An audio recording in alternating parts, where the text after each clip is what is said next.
What's going on? Welcome to By Any Means Necessary. I am here today with Avrex, and he is my community spotlight guest. What's going on, brother? Hey, we're making it happen. We're making it happen. We've been trying to get this happening for a while now. Yeah, it's been a minute. A lot of running around. Yes, up to New York, back here. Yeah, you had a video you shot with no malice. Yep. So we got a lot going on. Yeah, we're moving. We're working right now. And he's not just an artist. He is actually a community activist as well, who has been through a lot. So it's one thing if somebody wants to do good. So I commend, Kim Kardashian. I'm sure y'all see she's getting her lawyer. She's getting her degree in law. Mm-hmm. She wants to practice law. She wants to be able to help with prison reform. And I think that's so dope. Like, I can't even be mad at her for doing that. Right. But it's something a little different when you actually have the experience and you've been through some stuff. Yeah. So when you give back to the community you came from, that's right. People see that authenticity. And that's one thing that we all love about Nipsey. He was from Crenshaw, he was from Slauson, and he gave back to the community that he was from. So thank you for doing that, for one. And let's talk about it. Let's talk about what you do, who Avrex is, all the great things that you're doing, that's happening. Let's start with background. So who are you? Avrex. Tell the people. Avrex. So I'm from Boston, born in Boston. Are you a Patriots fan?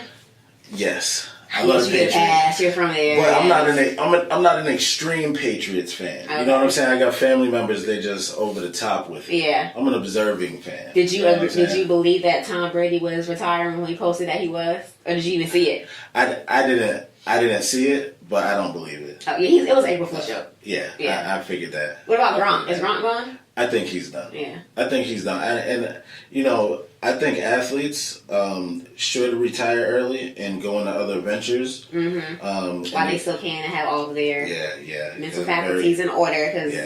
I grew up in sports, so it was I had a lot of injuries actually too at a young age. You know what I mean? Mm-hmm. I don't know how many concussions I have, but my son is big. He's my size, but he's like 11. Oh my God. You know what I'm saying? So these children are so big now. I mean, they try to pull him into sports, and I'm like, man, look, you play basketball, but I just don't know how many concussions I had growing up and all that stuff. It wasn't big then. And shout out to Will Smith. He just did a movie on that. Concussion. Yeah. Concussion. I've always been that overprotective mom. Yeah. But when I saw a concussion, I was like, don't you want to play golf or swimming? Because easy to get a scholarship playing golf. Right, exactly. You look like us. You know what I'm saying? It's not, it definitely is a dangerous thing. But platforms like this hopefully will let kids know that it's other avenues to go, and it's not just about what was in that Biggie song, either you got a wicked jump shot or you selling crack, whatever you said. That's no longer are the days. We are, they're seeing more entrepreneurs, and they're seeing different avenues, and they're seeing ways to use both. So yes, you can still be, if you want to rap and be creative, do that. But also you can have a way to have those multiple streams of income. Right. And that was important to me. I actually, early on, like straight out of high school, I left and I signed with my cousin Crumb Snatcher from Gangstar, and I was affiliated with Guru. Guru mentored me and stuff like that. And I did a tour with D&D Records, but after that, I had came out of what I was doing. I was in the drug game and hustling, and I was heavy in the streets, and I decided one day just to stop. Yeah. And when I stopped, I began to work, and I began to see that you can make money in other ways. What made you stop? It was there was a lot of people dying around me. So the stresses of it. Yeah. It was a lot, very stressful. Reality. So the risk wasn't worth the reward anymore. I started seeing that. But not only in that, too. I seen it in the music. Yeah. Because I was like, I'm out here on tour. I'm not getting paid. Spinning my wheels. I'm in the studio all the time, but I'm sure it affected your health. You probably weren't sleeping like you should. None of it was good. None of it was good. So I felt like there's got to be more. There's got to be more. So I stopped the music for a while, and I started my own business. I started marketing and working with different companies, and then I got a deal with a Fortune 500 company. How long after you started your business did you get that deal with that Fortune 500 company? About 5-6 years. So again, we are careful to talk, and you are on social media and people see the glitz and the glamour, and they see people doing great, and it might be a little bit, misleading to some people who might want to become an entrepreneur, thinking that overnight I'm going to have this success, but it's not like that. It does take grinding. It does take work. It does take. You are going to have disappointment. So that's right. You got that success, but it took. It took a long time, and you're building these relationships as you go over the years. So it's not just the actual work, it's also the relationship that somebody knows who you are, putting yourself out there, showing up, right, and then they say, hey, what's up with that guy who's doing exactly this? And that we know, like that is truly the case. Like 360 is only a year in February, but the name, people know the name. That's they see us places and they look out and that's 360, or we saw this, but it takes putting yourself out there, and being consistent, like you said, absolutely, and then doing something that people need. A lot of times people, they become entrepreneurs, but the service they provide doesn't really have a clear audience. Right. So it's very important. How did you go about that? How did you go about securing your brand and knowing who you wanted to reach? Well, the biggest part to it was really, as I was in the industry, I started looking at all the different aspects of it, and I was able to work in every aspect of it. So the industry is telecommunications. So I was a technician where I installed the cable, and then I was a lineman where I actually pulled the big fiber lines down the street. So you know what it took. And then I went into the sales part where I was meeting with HBO and Cinemax and learning that part. So I understand, the television industry in full. Right. I know how it gets to your house. I know how you're paying for your subscription. So I understand entertainment at that level. And as I understood it like that, then I said, all right, this is the avenue I need to go. This is where the money is You're at. able to take a step back and know the plan to be able to make money and make it make it make sense. The whole process makes sense. Right. So we have that. Are you still with that? Do you still have that company? Yep. Now, is that out of here? Is out of Virginia? I do it in Virginia. I just reopened a market in Boston. So, and I'll be opening Connecticut at the end of the summer. So you said it's telecommunications. So are you in conjunction with a Verizon and a Cox, or this is standalone? Well, I own my own company, but they contract my company for their marketing, for their customer acquisition. Okay, so they can know the base who to market to. Right. You give them those numbers. I give them I find them the customers. Okay. So I actually. That's a great business. That's not going anywhere. That's extreme marketing. Yeah. So to be and it helped me also with the music as well, because I understand how to direct market something directly to the consumer. So do you keep tabs of the trends? So you know like what's popping and what should be marketed and what companies would be more successful if they target to this audience, and Cardi B's popping, so put her in a Pepsi commercial. So like those types of things. Down to the consumer, who the consumer is going to be. I can pretty much pinpoint them, and it's good because they don't. And it's kind of strange, they don't understand how to do that. But I guess it would take to know every aspect of cable, because I've been in someone's house, so I know how much they're willing to pay. You know what I mean? And I'm like, nah, don't go there. So we talked about risk versus reward and why you got out of the music industry. And I didn't go full into the bio, but you've been homeless, you've had foster care, you've been in the prison system. When somebody hears that, they would automatically assume, and mental health issues as well, when somebody sees that, they will automatically assume somebody would be depressed and wouldn't want to get out of bed and wouldn't want to work. What did you have mentally? What did you have inside of you that brought you up from this over here, which people would call rags to riches? What is your motivation? What made you what was that switch? Well, it didn't come fast. It was a transition, but Christ was the probably biggest influence in me being able to make that transition. In the beginning, though, it was kind of like it was just me standalone. Like I was just going through hell, like over and over. Starting at 9 years old, where I tried to commit suicide at 9. And my wife always says, like, how can a 9-year-old know to do that? What was that happened to have that? And from there, it was just like psych wards and it was a pain you wanted to end. Yeah. And didn't know how to do that. Yeah, that was the only way that I must have seen to go out. And to go through all those things brought me to a place of depravity where, I was like, it can't be these streets, it can't be this drinking and the smoking, because it has to be something more positive for me. This ain't life. It's going over and over, and I'm not getting any fulfillment. You know what I'm saying? It's in self-fulfillment. I'm trying to do it myself, but I'm like, it's just not working. And after doing that for so many years, I said, look, we'll try this thing. And in my family, since I was 9 years old, I've been the one speaking at everyone's funerals.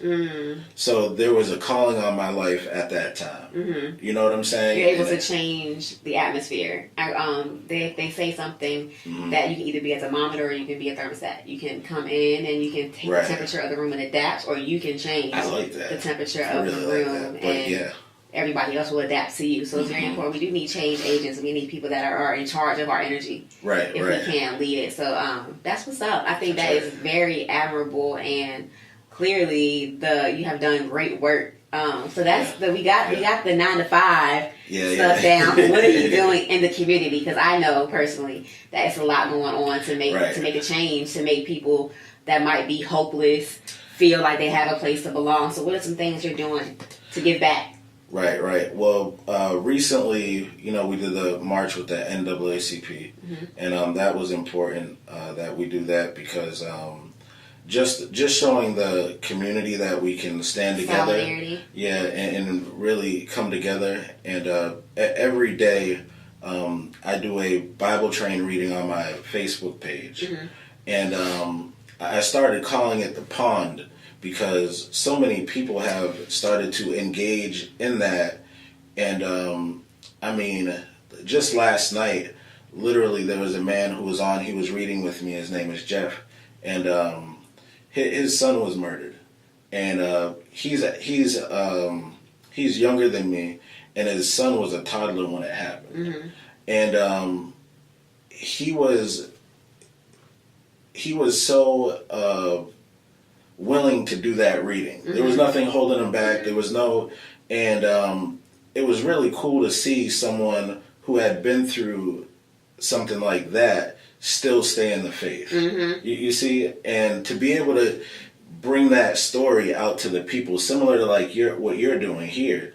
When you bring that story to the people, some people are able to see some type of healing and hope. And then we got a text message from one of our friends who lost her daughter, and she said, her son, I'm sorry, and she said, I'm so glad he came on so I could see that. So she can see there's some hope. I'll be okay. What I also caught out of that as well is so being an entrepreneur, we go to networking and events, and you meet people, and it's a great thing. But what do you do after it? I have the same type of mentality when it comes to marching. So marching is, as far as being with like-minded people, I feel it's good. So you can meet somebody at a march maybe that you would not have connected with. But I feel like marches are ineffective if you only march and then you go home. Like, what is the plan after the march? So regardless of your beliefs, the fact that people have an avenue to, go to after the march to meet with people that are like-minded, to get hope, to get healing, and they know that this person who has this march also has this, and that's also a way that I can connect with them, and maybe people that were at the march will be here too. It's a 360. It's a 360 type of thing, because it doesn't want to just stop. Because if it just stops, there's no progression. And everybody was hyped. Everybody is, they're charged up now because everything Nipsey did, and everybody wants to help. But continue it. Don't just put up a rest in peace picture. Like, what is the plan? What are you doing? And connect to people like you who have been doing this for a long time, that might be able to, and that's willing to give back, that might be able to steer people in the right direction. And I think that's important. I think that was Nipsey's perspective, because when you see just his company, the Marathon, it really signifies. Right there, it just signifies where his mindset was. And then you watch his interviews, and I wasn't real big on music anyway when he was coming up, but I had looked into the Superphone because Ryan Leslie was doing something with it, and I had heard about it, so I began to research that, and I seen. Shout out Ryan Leslie, Gibberish is still on my playlist. That's my guy, and seeking that, I ran into Nipsey's his documentaries and you know, different the interview with Karen Civil. Y'all have to look at that interview. So I was seeing that stuff, and I was just like blown away. And then I seen how he was selling his stuff. I seen how he was opening up for the community and things like that. And in Boston, I had a beauty salon that I owned, and I would have the homeless come in and get haircuts and stuff like that. The elderly, and it's stuff like that. Know. Like even if you can't do all the 10 things on the list you want to do, being able to give back in that kind of way can change someone's life, because that person that might not have a home will come in and get a haircut and may be able to go to a job interview, and because they look more presentable, or just period feeling bad about themselves, they come in now they have a different look on their self-esteem and they feel better, and they you never know how that can trickle down. So please, everyone listening, you might not have the money to open up a whole after-school program or to do your big plan, but there's steps, and just do that. It's a progressive thing, and it's the marathon continues. It's a continual progression toward just being better and being light-filled. And our people in general are just so depressed and down because of the images that we see every day and things we hear through the media that we don't matter, we don't care. We do matter, and we care. Just it's all about healing and moving forward. Yeah, because not staying stuck. Our community has there's a stigma. Like I know we were burning Gucci for a while. For 2 days, people were mad for 2 days. And I just thought about it, and I said, okay, I get it, but you know, we really invest into a lot of blood diamonds as well. Not only blood, go straight down to the TV. Ted Turner. Just that alone. It's so many things people support every day, knowingly do it. Like, don't just burn Gucci. Change the whole, either be about it for real, or don't front like you mad and you want to boycott stuff. Just forget boycotting. Just live your life with purpose, and it'll balance out. Yeah, because that stuff is important, that our community begin to invest and keep things. You know what I mean? Even in my family, somebody will die or whatever the case may be, and nobody will keep it. They'll sell the house, and they'll give up the house. And we need that generational wealth. That's very important, because, you know, you look down the line and you're only going to live but so long. But if you create a mindset within your family structure to understand that it's a marathon and not a quick race, then we begin to develop certain habits that allow us to expand financially. I think what we suffer from is a temporary mindset. So whether it comes from being temporary, with temporarily being upset, being temporarily activist, it goes down to ownership as well. We don't have it. We don't feel a sense of belonging in America, so we don't hold on to anything. Everything is temporary. We rent a lot of stuff. We rent our cars. We rent our homes. Everything is temporary, and that is trickling down to our children. And they have that same microwave, instant gratification type thing, and that's all the way up, all the way down. And it also.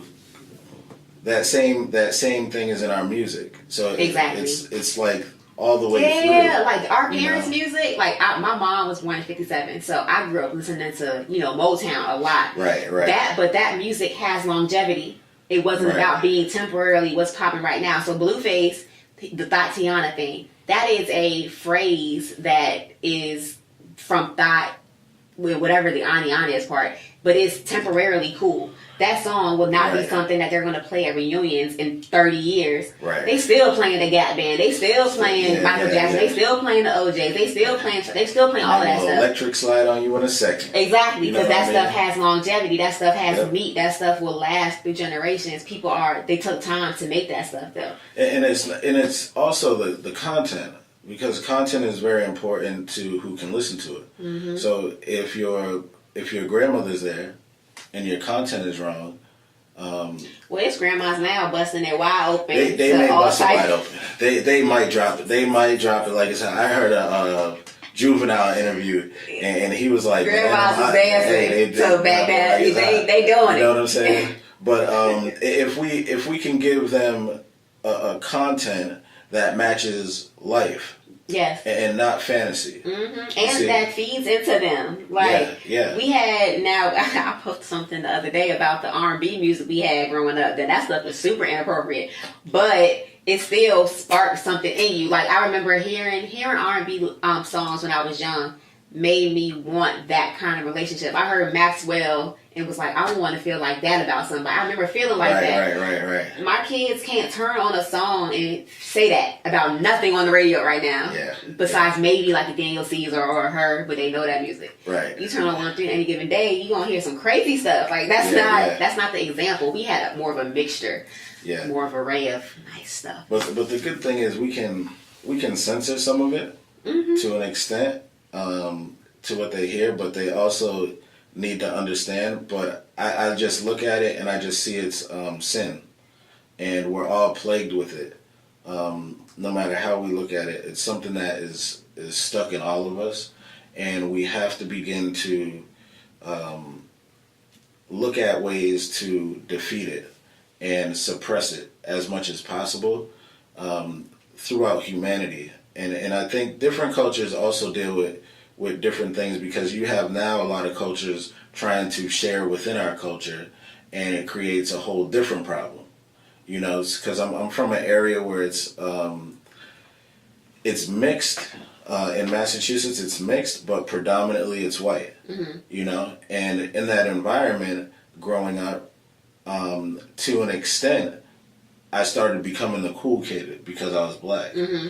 And there was a following that happened, and the KRS-One said it.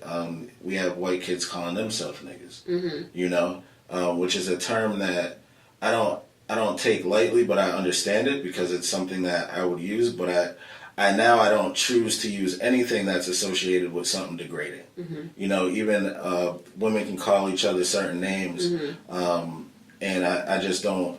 I try to stay away from that because I want to uplift as much as possible and stay in line with my beliefs in Christ and what I believe is right as much as possible. Mm-hmm. You know, but we are all human, and we all have certain character flaws, which actually help us to grow. Mm-hmm. And if we can learn to grow from those things, we can really learn to teach others how to. It's all about it. Reach one, teach one. You know, that's what that's what it's about. That's what the platform is for. That's what it is. You talked about music. We got music popping too. What's going on with that? We got a lot of music coming out. How would you describe yourself? I asked everybody top five, dead or alive. Who your top 5? My top 5? You mean as artists that have been out? Yeah. So top 5, dead or alive. My top 5. All right. Big Pun. You going 5 to 1, or you just going in general? You know, it depends what day of the week, because whatever you're going through is going to be a different artist. Facts. You know? Mm-hmm. But we'll start from, I'll go from 1 to 5. Okay.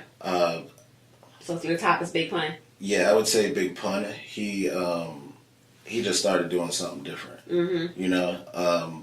Plus I come from where there's a lot of Puerto Ricans around where I'm from. Mm-hmm. So hearing a Puerto Rican rap like that in that time was really significant. Nostalgic. Mm-hmm. Yeah, it was really cool. After that, definitely Big. Then I'll go Pac. I'll put Jay-Z after that, and my 5th is Guru, because I didn't know Guru like growing up, Mm-hmm. like in music. Mm-hmm. I never really listened to him. Like all I know is the shades, the hat. Yeah. Like that's how I was. Mm-hmm. Even when I met him, I didn't entirely know who he was. Yeah. You know what I'm saying? Mm-hmm. I just knew that the shows were jam packed, and I'm with this man. Yeah. And I was too into the streets to even like start to research look and find out mm-hmm. who he was. And I just talked to him like a big brother. You know what I'm saying? Mm-hmm. It was just like it was a different type of vibe. So. I'm sorry, before I forget, Robert, on that, shout out to Akon. Happy birthday. Appreciate all the work you're doing, bro. Oh, yeah. Happy birthday to Akon. That's what I meant. But, you know, in that, I would say Guru my number 5. But it just depends on the day. It just depends. All right, so now I have a gauge of your influences. Right. What are you doing with music? How do you fit in? I try not to. I don't want to be. Well, you know how we can have I'm more of this type of artist. Like right. We have a little Yachty over here, and then we have like a Jay-Z on this side. You know, I implement. And the middle is like Kendrick. I implement so much family into my music now. Will Smith. There you go. Boom. There you go. I got you. But our flows are way different. Yeah, but still, like the type of where you coming from. Yeah, like, I want to be able to rap because I'm nice, but I want to be able to uplift, and I want my kids to be able to hear it. I want to be able to bring my kids with me. Right. You know what I'm saying? Our kids everywhere. Yeah, because what you're doing is pure. What you're doing, and I've seen this, like what you're doing is something that kids need to watch. They need to see this, and it really influences. Once you see how your kids react to that, you're like, man, I can't be in here smoking this thing, and man, you can't come in here like that. Yeah. You know what I'm saying? Because you see the influence, and I see how. What I will say, only because I know my viewers, and my viewers know me too, and I'm all about keeping it real. We have, and I have an open platform. I have all people from all walks of life here. It's open. It's a safe place. We have this. Would you say religious? I don't want to say that word and it be inaccurate for your classification. Christian side. I just did a study on religion, and for my belief, and I'm very much like, if you believe in God, then you don't need to be pushing stuff on people. You know, I don't ask for that. I think your belief. Why I asked this is the comment you just made. You're a church. Yes. Okay, I'm just gonna say that. That's simple. Go to church. Yeah. I do not. I am more on the spiritual, earthly side of things, and there are things that I know people do that are spiritual that might, for some people, might look at it as a wrong thing. So I don't want people to feel like, for me, as long as you aren't harming anybody, your kids, yourself, anybody else around you, I'd rather you take medicine from the earth than take medicine from CVS. Go ahead. I believe in that as well. Okay. I just want to say, y'all, I told that. I'm very much into organic food. Right. We only eat organic food in our household. And we don't, you know what I mean? We don't really, I haven't been to McDonald's. There's some Buka kids, like we do. Oh, yeah. Saging and teas. And you guys eat wheatgrass? I do, but I haven't had it in so long. But I'm very big on wheatgrass shots. When I was taking them when I was going to ODU. Instead of going to Starbucks, I did a wheatgrass shot before class, and I was good for the whole day. Yeah. Matter of fact, me and Batman, that's my creative director, we went. Shout out to Batman. Shout out to Batman for one, because Batman knows about loyalty. Batman knows about respect. I have never felt uncomfortable through no conversations. He always looks out if there is a listening party, if there is an event, if there is an artist in town. Batman makes sure he calls me and lets me know and gives me an opportunity. So I personally, publicly, want to thank him for the continuous support. It's been like 3 years. Oh, yeah. So, he's real. Absolutely.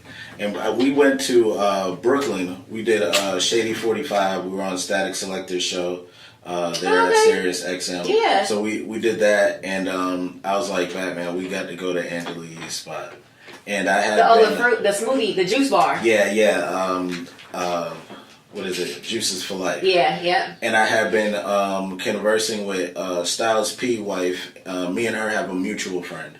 And so I seen on her page that, and I didn't know that. Dope rappers like Styles P, that's my baby rapper right there.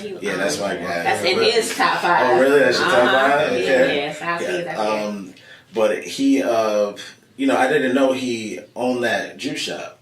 And then I didn't know... Together they do it? Yeah, they do. Anthony and South Sea? Yeah. I didn't know that either. Yeah, and then I didn't know how deep he was in it, And then I started seeing his posts, and he's at the juice spots, and he's at organic spots, and I'm like, man. People understand because it's regardless of, because there are meats that are like lean and healthy, it's fine.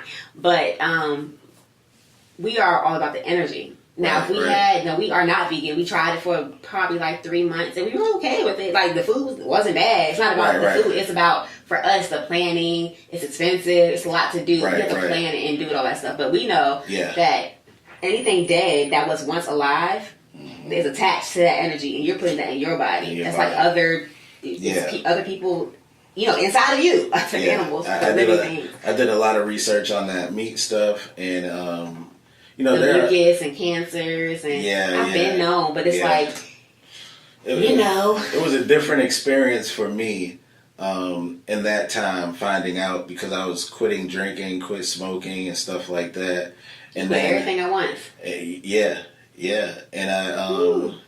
And I quit food. I quit the wrong food as well, and when I felt how my body reacted, and it was like one by one, but it was all within like a 60-day period. But when I stopped having sugar and stuff like that, and I ended up getting the shakes one night, like I was coming off of something.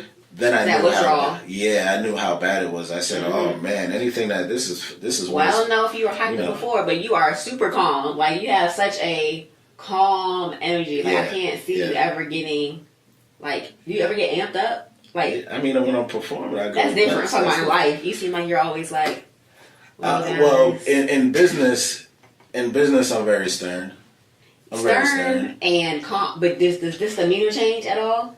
Yeah, it's been a big change, because this is how you are now, though. Pretty much all the time. Yeah, I'm pretty mellow now. I was off the chain.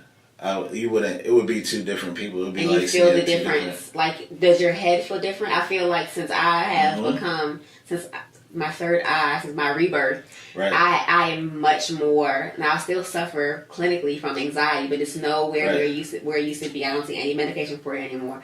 But, like, I feel my head feels different. My actual brain feels different. It feels lighter, and I just feel such just at peace all the time. It's growing. It's growing, and that's the name of my album is Growth. So that's kind of why I named it Growth, because I was like, man, I'm just growing so much. And when you begin to grow and experience life, especially in raising your children, and there were certain things I was doing with them that was pushing them away.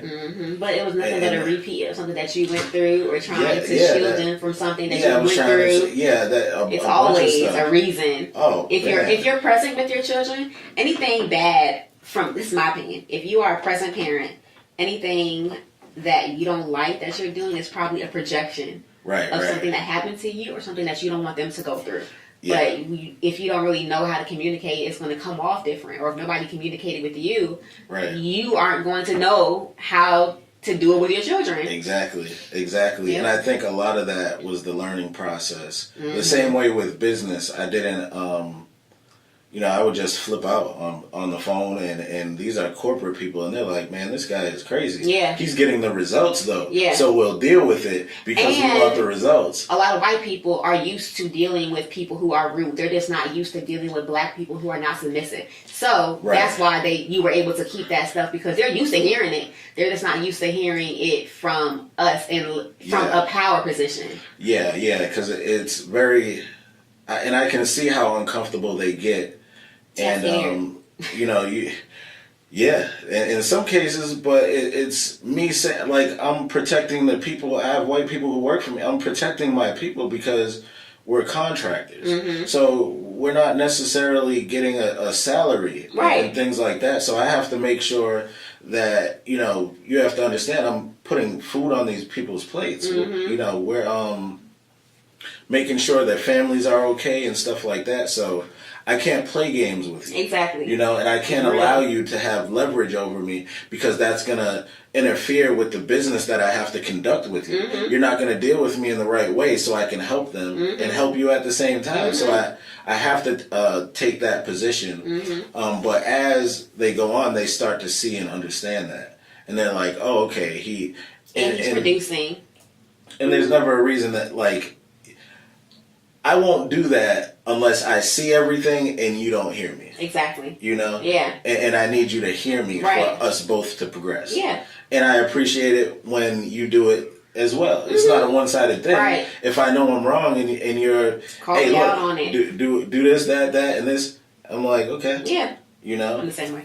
And I think that kind of tricks them a little bit. They're like... They're not used to it. People in general are not used to communicators. I'm also in the mental health field. So I have learned that from being a parent, just from being just a daughter, because my mom was not used to communicating. Okay. So I am very much so an overthinker. So I'll come up with a whole conversation, and it's about picking out the right things to say, but being able to effectively communicate so there's a mutual understanding. So as long as both parties are understanding that, you'll have a great working relationship. Right. And sometimes it takes that hard conversation, but most of the time, once you have that one conversation, y'all good after that, unless the person is just that kind of person. And in that case, they deserve to get that every 3 days. Absolutely. Okay. Oh, what's next? I know we doing now. You have a documentary you're working on, or a mixtape. I have an album coming out. An album, okay. Growth. That album will be out this spring, 2019, this spring. And a tribute you're also working on. What's that? A tribute with Guru from Gangstar. And it's not a new verse that he had or anything. It's a verse that he had from before, but it was released in Germany overseas. Germany, that's where I was born with a lawn stool. So we did it. I connected with the company there, Gambit Entertainment. Shout out to them. And they sent me the record, and they didn't really promote the record. And the producer of the record actually passed away as well. So I said, well, let's connect, and I'll speak with Guru's estate. We'll put Big Shug, shout out to Big Shug, Crumb Snatcher, shout out to Crumb Snatcher. Yeah, we already shot the video. The video will be out this Friday, 4/19. So we shot the video, and we put some unreleased photos, personal family photos, in that video. Wow. So, and then the proceeds are going to go to, half will go to Guru's family, and the other half will go to the Gambit Entertainment and that producer's family. That's dope. How can people listen to that? You can get it on all platforms, Spotify. I recommend going to the Bandcamp.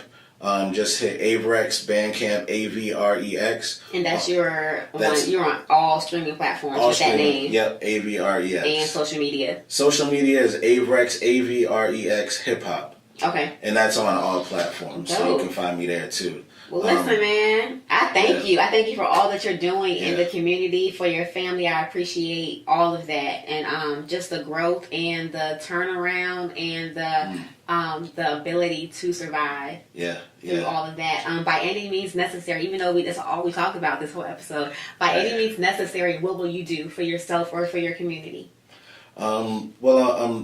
I'm doing it. Like, exactly. Even in the mental health field, I was working with Agape Foundations. That's where I work. That's one of my jobs. Oh, really?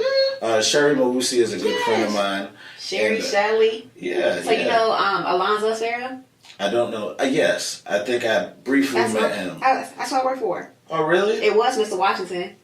But then we switched. That's my part-time job, though. Oh, okay. Yeah, so I worked with them last summer, and we did a campaign for them, and I think we ended up getting maybe 100 new patients in a span of maybe 3 months or so. Wow. So, that was very important to me because I kind of grew up in that. My mom's a social worker, and just to be able to help in that way was awesome. That's dope. And they're good people. Yeah, that's my friend. I've been there 10 years. Yeah. That's my part-time. Yep, absolutely. Wow. Small world. Well, so by any means necessary, you will continue to be a voice, continue to be an advocate, continue to be a healer, continue to be a teacher, continue to be a motivator, continue to be an entertainer, continue to be a business person. Got it. Thank you so much. We know how to contact you. Is there an email that you want to give out if anybody wants to book you? Yep, you can reach out to Avrex Manage, Avrex, manage, MANAGE at gmail.com. Word. Thank you so much to my guest Avrex for coming through. Thanks to BAMN for the plug. Y'all know how to follow him. As always, it's been real. Peace, love, light, and night. Peace.